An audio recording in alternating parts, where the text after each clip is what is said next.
Hi everyone, it's Blake with ChessPathways.com, and today we're doing another game analysis video.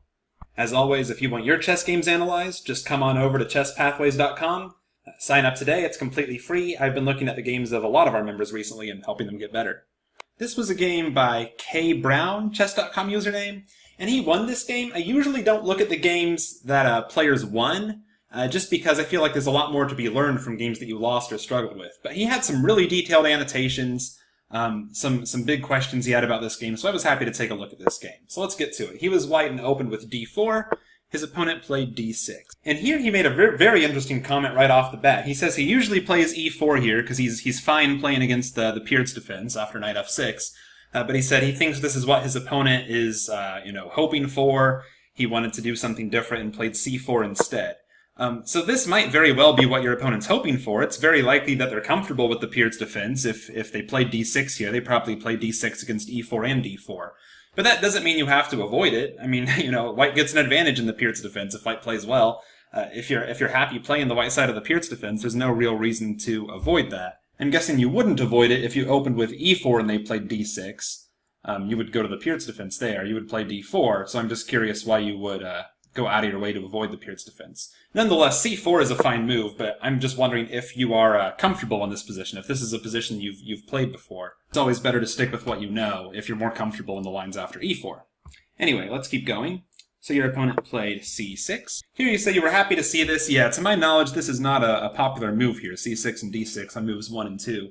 White's going to get a big space advantage. Then you start talking about pawn structure. So that's really good that you said you're aware of pawn structure. You say that you have trouble with this pawn structure in particular. Really, the pawn structure is undefined so far, other than that white's going to get a big space advantage. There's lots of specific pawn structures we can study, and you said you haven't really gotten around to studying those yet. That's kind of on your agenda. When this happens, though, your opponent plays some strange opening. Really, all you need to know about pawn structure is you're going to get a big space advantage. Go use it. You played knight to f3, e6. Knight c3, g6. Now both sides are just kind of trying to develop their pieces. Bishop g5, I think, is maybe a little inaccurate just because I don't really know what it accomplishes. I think black kind of wants to develop their queen anyway, so I don't really see the point of kicking it. And usually you don't develop your bishop to your opponent's 5th rank in the opening unless you're pinning a knight. Just kind of as a general principle, not always true, of course. Probably a very small deal in this kind of position. But here you played e3, which is fine. It's definitely a safe move. I'm just curious why you didn't put the pawn on e4, though. You didn't make any annotations on this specific move. If your opponent's going to give you the whole center, I would usually say take the whole center. The kind of interesting thing is if you play this move e3, and your opponent never really fights for the center, let's say you both kind of just start developing pieces, black's playing moves like this, and you're getting castled, you're developing your pieces, and then you start thinking about your plan in the middle game. If black doesn't do anything in the center, your plan in the middle game is probably going to be, okay, I'm going to start expanding in the center, and then you'll kind of wish you had played e4 in one move instead of two. Sometimes this happens in some openings where you can push a pawn one square and come back and push it again later for like stability or something, but you don't really need stability on d4 before you castle. I think it's fine just to take the whole center. Either way, I kind of like white's position here anyway, as you do have a space advantage, you have a lead in development, so just by those classical opening principles, white's doing pretty well. Rook to c1, putting the rook opposite that queen, never a bad thing to do. a6, yeah, your opponent's just really taking his time getting developed. Bishop e2, knight d7, castle, h6, bishop to h4, knight g to f6. And you kind of said this was a critical position for you. You did some thinking here. I would agree. You've gotten all your pieces really into the game for the most part. You've gotten castled. You have a space advantage and a lead in development, but now it's time to think about what to do with it. If you watched my last video, I think it was game analysis number 7, you'll know that when you have that lead in development, it's kind of a use it or lose it thing. If you don't use your lead in development, your opponent's going to have time to catch up. And I thought your annotation here was really interesting. You played c5, and you said this went against everything you know about pawn structure. You want to activate or trade your light-squared bishop. You thought that black wants e5 in this kind of pawn structure. So you're very pawn structure aware, that's good. But to me, this position here is not really about pawn structure. It's about two things here. It's about your lead in development and your space advantage. Those are really the two things you have going for you here. So it's not about, you have to look at this pawn structure in a book somewhere and find all the plans for both sides. If you play c5 and you said black should respond with e5, this looks dangerous to black. You can't just look at the pawn structure kind of in a vacuum. If the whole center gets opened up here, and black's king is still in the center and yours is not, and you have all your pieces active, that's kind of concerning for black. I think I would play here. Takes, black has to take. Takes, actually doesn't this just win a pawn? Because black can't take back, their queen's hanging, and if they exchange off queens, they still can't take back. And black is just, looks like black's in pretty bad shape here. Maybe they can make knight g4 work.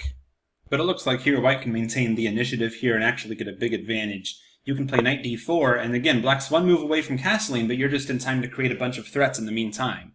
You're attacking the knight. You really have to keep the pressure up when you're in this situation. If they take here, I think f4 traps the knight.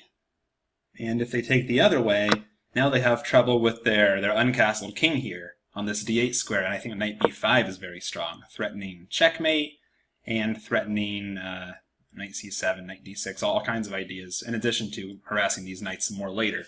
So I think white's going to get an advantage here if the center just blows open, and this is almost always the case when you have more active pieces and your opponent's king is still in the center. But if you get back to the game, after knight g to f6, in this critical position, here you played c5. And I kind of like this idea. It's creative. I'm not entirely sure if it's great yet, just at first glance, because it is a pawn sacrifice. But your idea is, actually, you said this was about pawn structure, which I don't know, again, how to categorize that from a pawn structure perspective. But I do like the idea to sacrifice a pawn to stop your opponent from castling, which it looks like is what happened in the game. After c5, your opponent accepted that free pawn, but then you played bishop g3 and bishop d6, and you've sacrificed a pawn, but you've stopped your opponent from castling. And now, I would hope that white's going to try to fight to open the center here. So c takes c4, queen takes d4, knight h5, queen to c4. And yeah, you're down a pawn, but all your pieces are really active. You can very quickly, make some easy to find moves here that really improve your position. And black kind of has trouble. You have to make sure there's no good discovery on your bishop, but I don't think that black has a way to exploit this. There's no real knight move that's going to cause you a headache here. It's going to be easy to defend that bishop if black tries something like that. Okay, now your opponent plays b5, which of course is just an enormous blunder, just blundering the c6 pawn. And now white's not even down any material, and they have this overwhelming positional advantage. Probably the game should continue something like bishop f8, you can play knight e4, your rook's coming to the d file next turn. And I think white has plenty of compensation for the pawn here. If you just look at all the black pieces, they're pretty bad, almost all of them. But that's not what happened. Black decided to blunder a pawn, and that's sometimes what happens when you put your opponent under a lot of pressure. So I think you played pretty well overall the first 15 moves of this game. You got a lead in development, a space advantage, two of the things we always talk about when we're talking about the opening. And then you exploited your lead in development. You sacrificed a pawn to stop your opponent from castling and piled on the pressure, and your opponent blundered. And if I didn't see your annotations, I would think that's all there is to it. So it sounds like you did the right thing, but you thought about pawn structure a lot, and you thought your opponent should have opened the center even more, which I think would have not been great for them. Anyway, let's see what happens after this, because here white's just totally winning, right? White's not down any material, black can't castle, white has much better pieces. So let's see, rook a7, knight to e4. And instead of knight e4, you actually said you thought about knight takes b5, this sacrifice, and you said you decided not to do it, it looks too complex to calculate. And yeah, there's some merit to that. When you do have a really good position, there's no reason to take risks sometimes. It turns out this move is actually very strong, though. Yeah, if black takes back, you simply pick up this bishop on c8. Now you're not even down a piece. You won a pawn, and this pawn's weak, and black still isn't getting castled.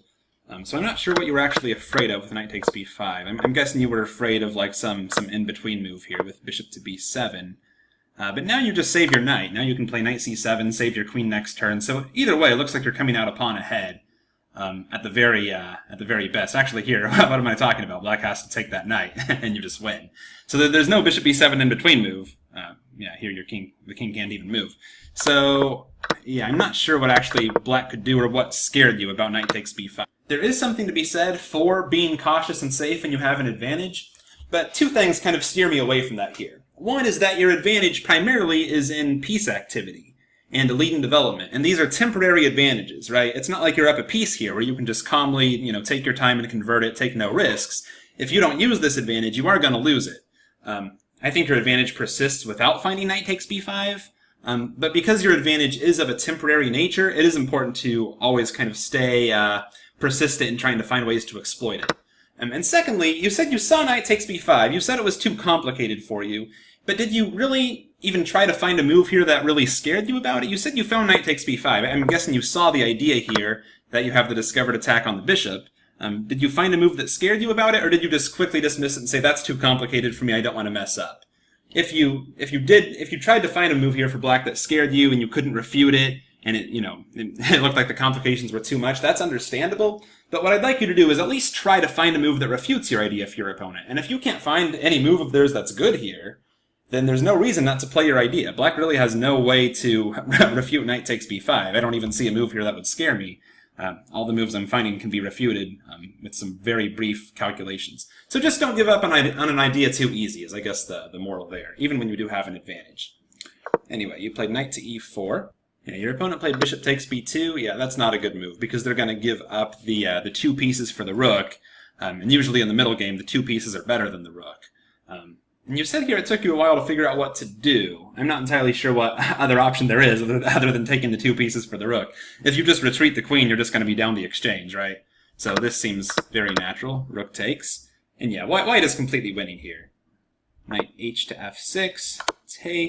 Take. Knight e5. Okay, yeah, I like it. Yeah, you're just keeping the pressure up. And yeah, the 2 pieces here are much better than the rook, especially when one of them is keeping black from castling.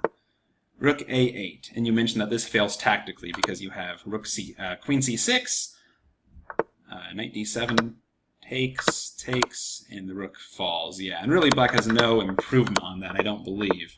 After this, yeah, they have to play knight d7. There's no other option. Yeah, the move just fails tactically. Black was under so much pressure they were bound to fall apart there. Yeah, so good game. You played very well in that game. Oh, you did show a couple more moves. I'll just show the checkmate. Queen d8, and you find this, and checkmate. Nice, yeah.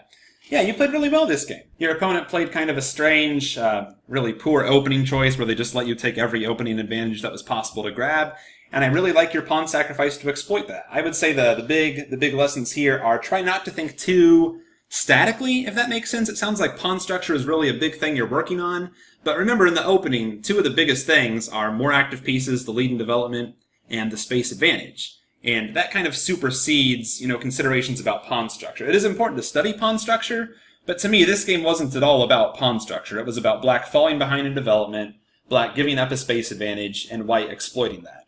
And I guess the second big lesson is if you see a tactical idea, like this knight takes b5 option here, if you can't calculate it out all the way, there are certainly times when it's okay to just give up on that idea. But at least try to find moves for your opponent. Put yourself in your opponent's shoes and say, okay, if I was black here and I face knight takes b5, what can I play about this? That's a discovery on the bishop here. I can't move the bishop because knight c7 is just completely winning.